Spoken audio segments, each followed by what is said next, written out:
Hey guys, welcome back to another episode of the Self-Confidence Project. I'm your host, Kimberly, and today I want to help you unpack some of the worst modern dating advice that is probably keeping you stuck and stopping you from having the real connection you're searching for. Now, if you have ever been told by a dating coach, a relationship coach, just some advice that you've come across online that you need to just be more confident, or that you just need to play it cool with women, or that you need to wait 3 days to text a woman, then you have probably been set up to fail. And I don't say this lightly. Now, the problem isn't that you're not trying hard enough in modern dating.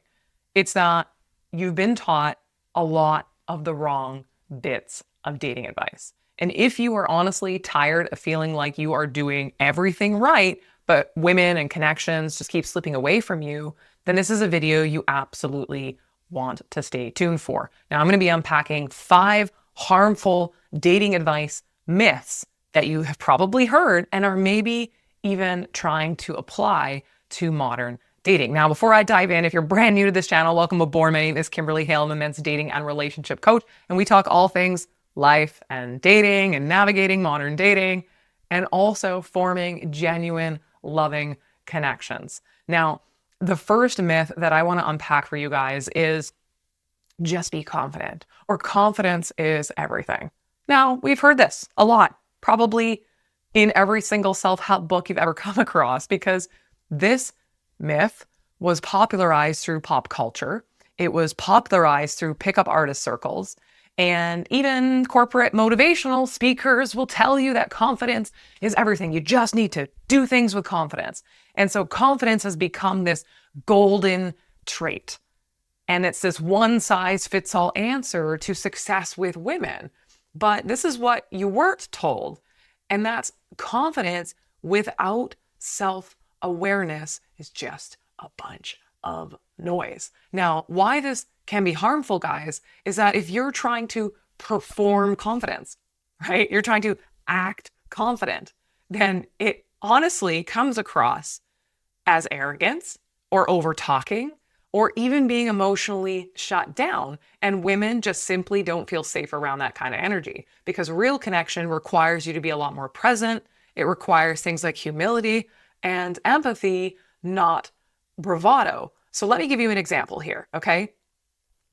A man, great man, who has read a self-help book where he realizes he just needs to be a little more confident on a date, okay? So he shows up on this date and he's kind of dominating the conversation because he's really confident about his stories and what he wants to talk to this woman about. And he's name dropping, and he actually kind of shares or overshares, that he makes a lot of money or that he travels a lot. And he really thinks that he's showing how confident he is about his life by talking about it confidently. And he really thinks, you know what, I'm going to impress this woman. Meanwhile, this woman has already tuned out because she never really felt invited into this date or conversation with you. This guy is the confident performer, not the actual connector. Now, what about how this confidence is everything shows up in online dating? Okay, so your dating profile just actually lists out that you're confident, that you're ambitious, that you travel, and that you really know what you're looking for, because you were told that confidence is everything. So you're confidently stating what you are looking for from a partner. And this actually comes across as self-congratulatory, not magnetic. And women will skip your profile because they're like, well, this guy feels a little bit shallow, or this feels a little bit intimidating. This doesn't feel warm and engaging. God forbid I don't have one of the things that this man is looking for on his profile, so I'm just going to swipe past it because I don't even want to try and prove myself here. So this is why this dating advice, if applied without self-awareness, becomes actually really harmful to your connection. And the difference here is that when a man knows who he is and what he truly values, and now he understands how to express himself with intention, this is what becomes magnetic without you performing confidence. Okay, let's get into myth number 2, which you have probably heard. And this is, guys, don't show too much interest in a woman. Okay, because this myth, where did this come from? Well, this is rooted in fear. And a lot of older dating advice would have taught men to be kind of like aloof or really mysterious, okay, or somewhat unavailable because of the underlying belief that desire only grows in distance. Now, there is some nugget of truth in here, but unfortunately, it gets really interpreted as a blank statement and it turns genuine curiosity into this game playing and strategy and manipulation. And what's happening here, guys, is if you are trying to be disinterested, right? What happens is this creates confusion. It actually makes a woman question your intentions, and she's going to second guess that entire vibe that you have with one another. She's going to make the safer assumption that you're just not into her, because connection doesn't thrive on withdrawal. It actually thrives on clarity and mutual excitement. So here's an example of how this myth is going to harm you. Now, let's say you go on a great first date, or you think it's a great first date. She's laughing, you're vibing, but instead of texting her in the next few days, you wait and you wait and you're waiting a really long time. And you're like, well, I just can't text her at all. And I can't let her know at all that I'm interested in her. And I can't compliment her at all because this is a beautiful woman and there's 100 guys pining for her attention. And I'm going to be the one that's different. And what happens is you created so much distance that she assumes you're not even interested.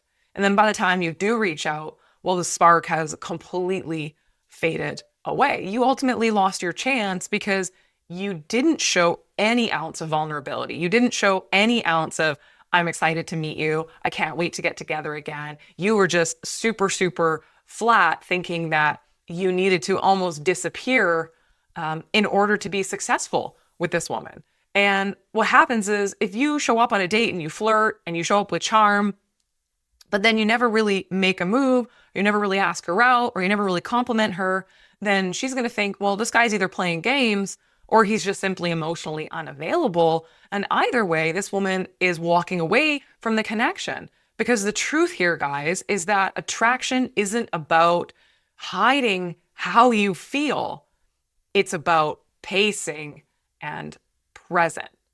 So showing interest is important, but you don't go to the other end or the other extreme or swing the pendulum from complete disinterest, thinking that that's a good strategy, to smothering a woman with compliments and text.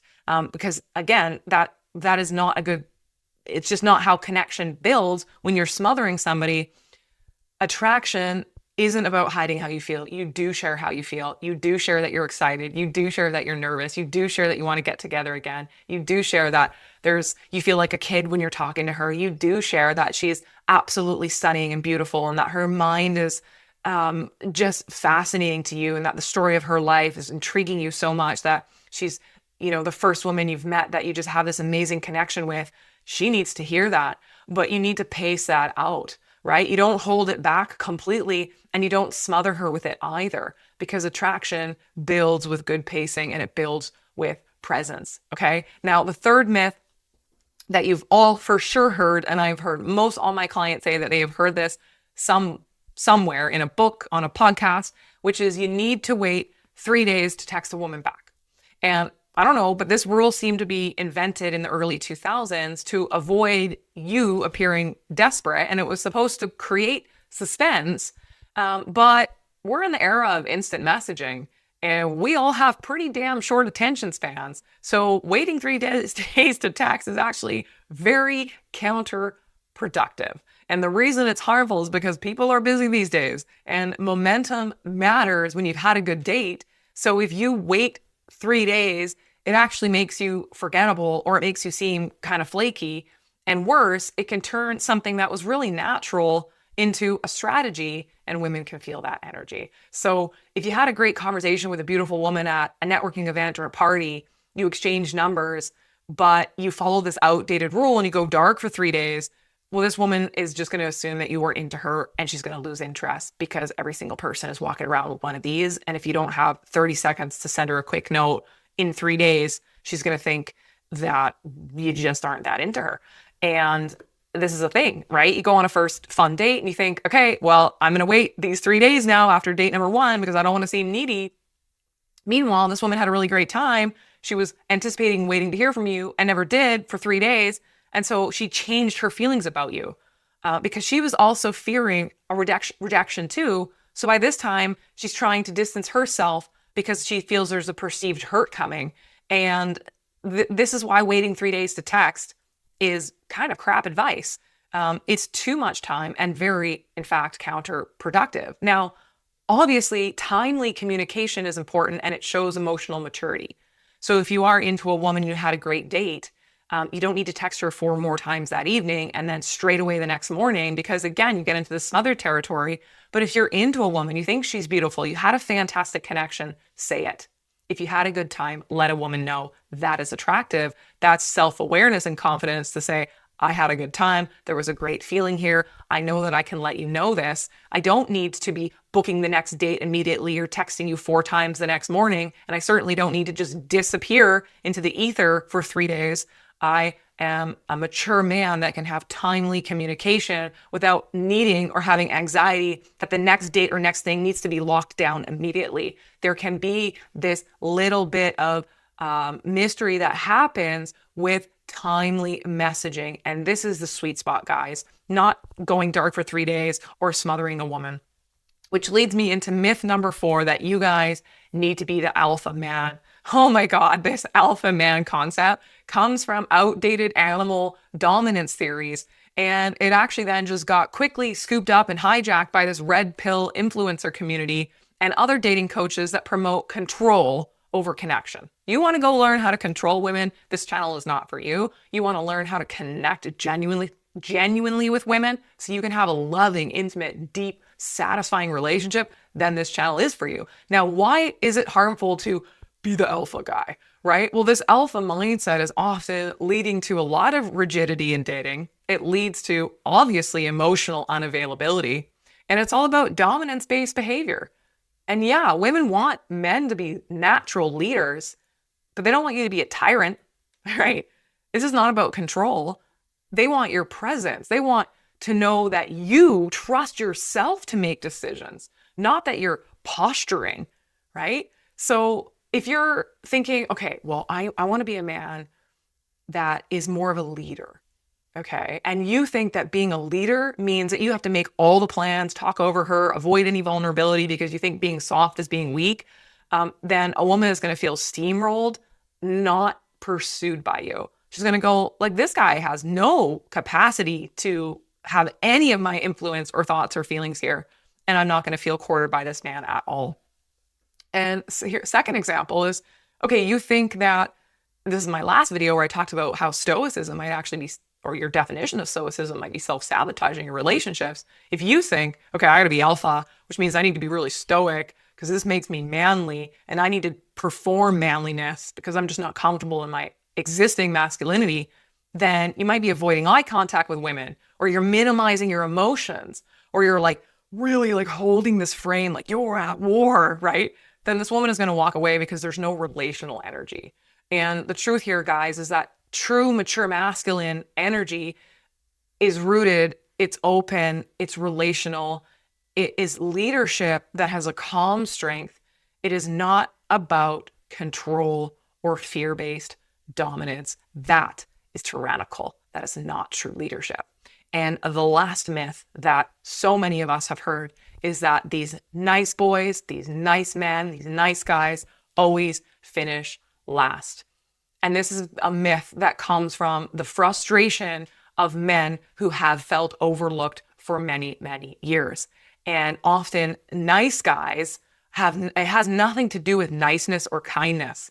The reason this phrase, nice guys finish last, has become so popularized is, well, it sounds nice and it has a nice rhyme and rhythm to it, but it really should say men with no backbone and men that are people pleasers and men that don't understand themselves finish last. That's what it should say. Because if you're bending over backwards to be agreeable in every situation with a woman and you don't understand how to express your own desires or to take on initiative in a healthy leadership way or to show boundaries when a woman has actually infringed on your boundaries, then you're not going to pursue great connections with women because she isn't going to trust you, because you clearly don't trust yourself if you're just bending your values at any moment to try and win the affection of a woman. And this is harmful because nice guys finish last has been so misconstrued that men think that kindness is a weakness, when the real issue is actually passivity and poor communication. Now, women do not reject kindness, but we reject inauthenticity and ambiguity. So if you're the pleaser and you say, yeah, maybe you're in your past relationship, maybe part of the reason why your last marriage didn't work out is because you actually did say yes to everything. And so you're thinking, well, how could she not be happy with me when I always was accommodating her? But you never challenged her and you avoided expressing your needs. And then she just didn't really feel connected to you anymore because, well, you weren't really you. You were just whoever you felt you needed to be to keep her around. And that's not true connection. This woman never got to feel your depth or confidence if, in fact, you behave that way. And so if you say yes to everything, you're incredibly accommodating to any woman at any time in the dating process, well, what's there for her to trust and really connect to? And this kind of manifests as well. This is another practical example, guys, where you get secretly resentful. So maybe you're holding doors for women because that's a nice gentlemanly thing to do. And you're paying for dinners for women because that's a nice gentlemanly thing to do. And you expect connection in return because you think, well, if I'm doing all these gentlemanly things, then I'm going to get what I want. But that's tit for tat. And if a woman doesn't reciprocate, then guess what? You're feeling used. But you never really told her what you actually wanted or what you actually needed. So women want men with direction. They don't want doormats. They want clear and grounded and self-respecting men, which means you understand your own boundaries. You're not afraid to tell a woman no. You're not afraid to tell a woman that what she said or did is disrespectful or hurt your feelings.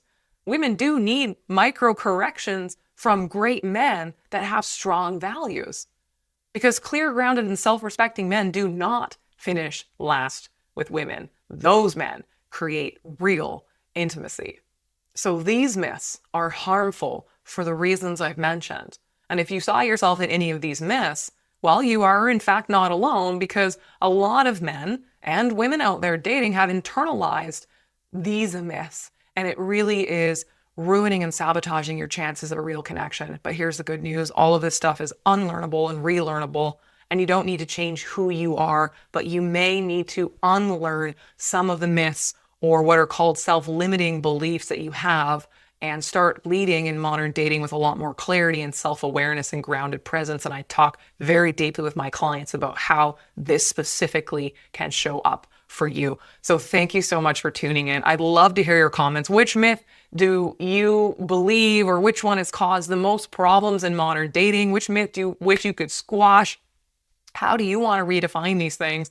And guys, if you are honestly tired of guessing, overthinking, being ghosted by women, having poor online dating experiences, you're not quite sure how to approach women in real life, your social life has been struggling because you're dating again after divorce, then I would be more than happy to have a conversation with you. We can get onto a complimentary consultation, and we can learn about each other, and we can find out if coaching is the right modality for you. So guys, stop following that bad advice out there and start showing up as the man who actually builds the real connection that you're looking for, because you probably have so much more wisdom about how to navigate modern dating than you think. Thanks guys for tuning in, and see you all next time.